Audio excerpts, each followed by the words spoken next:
This video started after watching a Matthew Stone video. In that video, he showed you how to take the lens out of a Kodak FunSaver. Well, I did it. However, I don't think his review is nerdy enough. If you want to learn how to make your own Kodak FunSaver lens, there's people who show you how to take apart Kodak FunSaver. We're going to do a super nerdy review of this lens.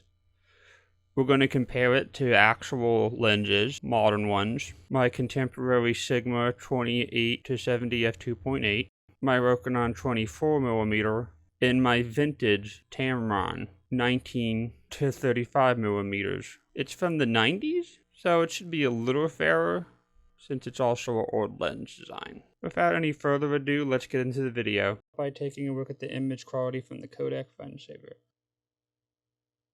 As you can see, it's not particularly sharp, the contrast isn't all that great, but let's have a look in the center of the image. Yeah, there's not much to say about that, better than you would expect from a plastic lens, but as you can see, compare their actual camera lens, which you're about to see now, it's not that great. I will show you in some sample photos that you can improve this by adjusting the clarity and contrast. Let's take a look at my Tamron vintage 19mm lens from the 90s. Yeah, as you can see, the image quality from that is substantially better. Let's take a look at my modern 24mm Prime f1.8 Rokinon.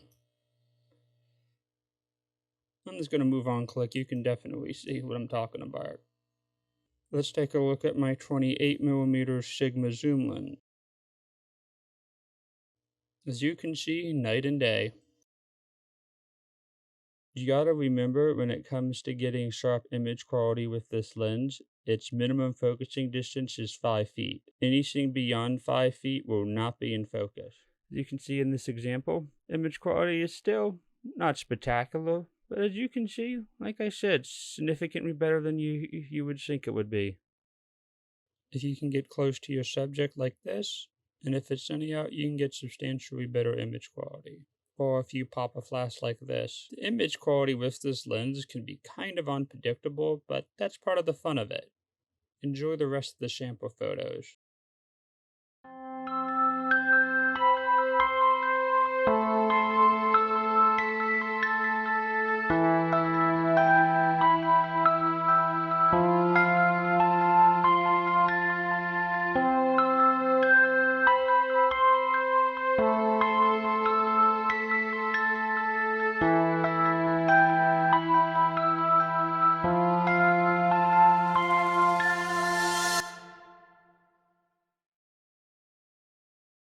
I didn't bother trying to get the vignetting chart in focus because it's not really relevant and I have to stand pretty far back.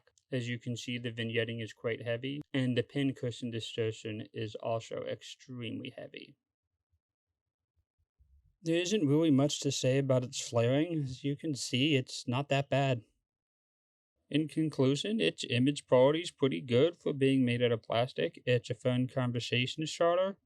And you always have a lens on your camera, which doesn't require you to autofocus or set up the aperture. In conclusion, thank you for Matthew Stone for this idea. If you wish to support me, you can support me on Redbubble, Society6, and Adobe Stock. You can follow me on Facebook, Instagram, and Behance. And don't forget to like and subscribe.